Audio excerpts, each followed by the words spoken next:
Dear scholars, let us see English workshop of the poem Vocation. Let's begin with the first activity. What is it? Which of the following words or phrases match in the meaning to the underlined ones?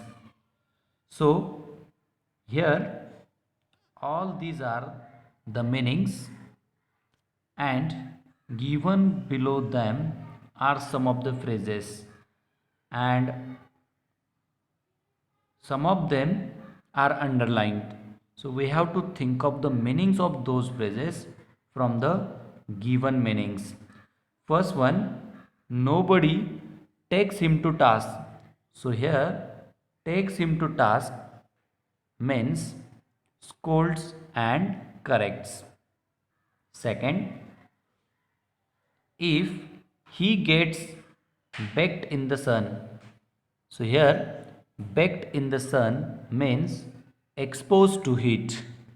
So the same way you have to find the meanings of all the given phrases. Second activity, read the poem and fill in the table.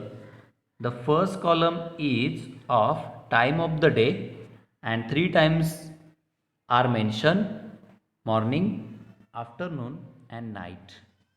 Second column is of location. So, as the school going boy describes his wishes, we find him at three places. In morning, we find him in the street or lane. In afternoon, near the poet's house. And here poet means that child. And the third one, that is night, at poet's home or the child's home. Third column, poet's activity or that child's activity. In morning, walking to school. In afternoon, walking home from school. And in night, watching the watchman. Next, hawker's activity. In morning, selling bangles. In afternoon, nothing. He doesn't find him. And in night, nothing. Next, gardener. In the morning, the child or the poet doesn't see the gardener, so dash. In afternoon, digging the ground. And in night, nothing. Next, it is of watchman. In the morning, nothing. In the afternoon, nothing. In the night, walking up and down the street and also swinging his lantern. Next activity, think and answer in your own words. First one, what could be the age group of the speaker in the poem? So here the speaker is the school going boy. So you can think of the age of the school going boy. What age he might be or what age he might have. Sorry, he might has. Next, what is the difference between a hawker and a shopkeeper?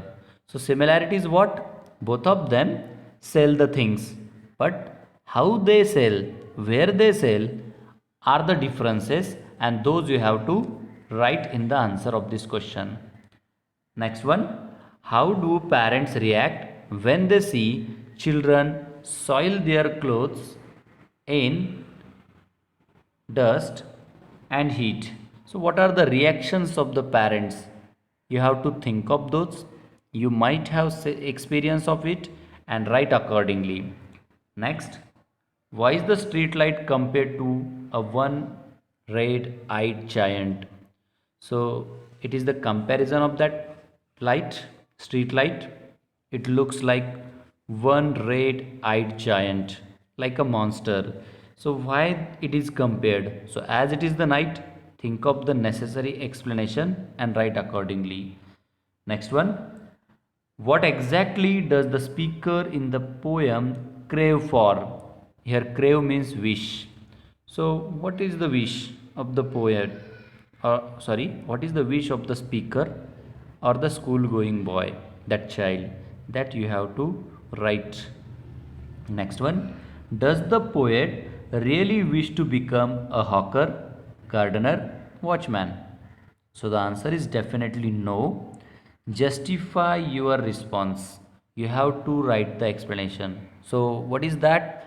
Basically, the child in this poem or the speaker in this poem wishes to enjoy the freedom, right? So accordingly, you have to explain little more and write the answer of this question. Next one, say why the speaker of the poem wishes to be a hawker, a gardener, and a watchman. So why he wants to be that? Why he wants to become each one, that you have to think of and write the answer. Remember, he finds freedom in the activity of each person or the person from each vocation given over here. Next one, pick out the lines that contain alliteration. So alliteration is the repetition of same sound. Simile, it is the comparison of two things using the words as or like. Repetition is the figure of speech in which some words are repeated in the line. And last one, onomatopoeia, it is the line or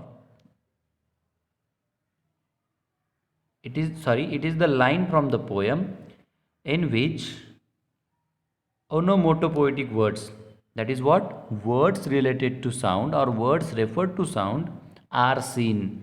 Such lines are examples of onomatopoeia. Next one, it is the activity given for your information.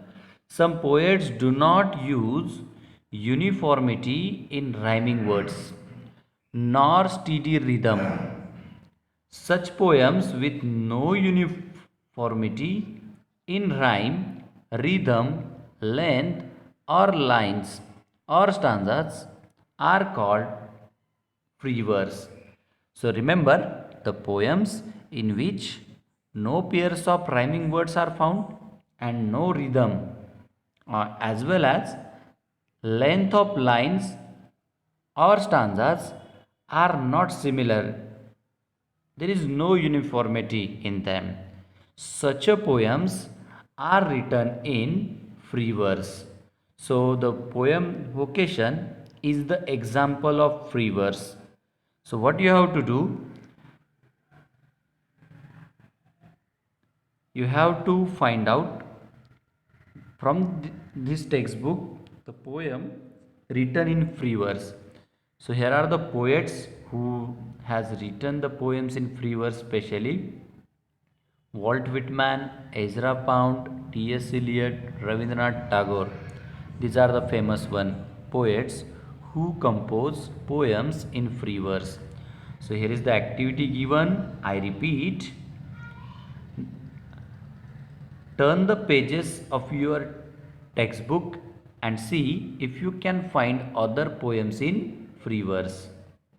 Next activity, what vocation or profession, business would you like to take up in future? It is your wish. Prepare a fact file for the same using the following points. So here fact file is the information of the vocation or profession or business you would like to take up, you would like to do in future. So here are the points for to help. First point, name of the vocation, profession or business. So you have to mention here what you like. Next, educational qualification required. So what qualification is required, that you have to write. If you think of hawker, then you will not require such a type of educational qualification which is necessary to do the jobs like teachers, to be doctors, engineers, etc. Next, work profile or description.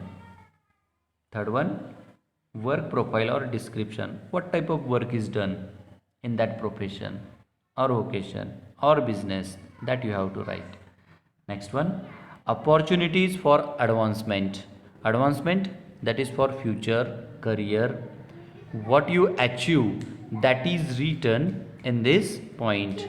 Next one, your personal skills or talents for the choice. What skills or what talent do you have for that profession, vocation or business, that you have to write in this point. Next activity, read and understand the following poem. Its title is Paper Boats, and write its paraphrase. What is paraphrase? Writing the given poem in the paragraph format in your own simple language. So you have to write little explanation of each line. Next, you may take the help of dictionary or internet. The first line is done for you. Let us read the line first. Day by day, I float my paper boats one by one on the running stream. What is the paraphrase? It is given here. Day after day, one after another, I sail paper boats on the stream of flowing water. The same way, you have to write paraphrase of each line of the given poem. So it is nothing but the short, brief description of each line. So go through the entire poem and write accordingly. Next, here is a note given. Lading means cargo loaded in a ship. So it is all about all the activities given in English workshop of this poem. I hope you all will understand the given explanation.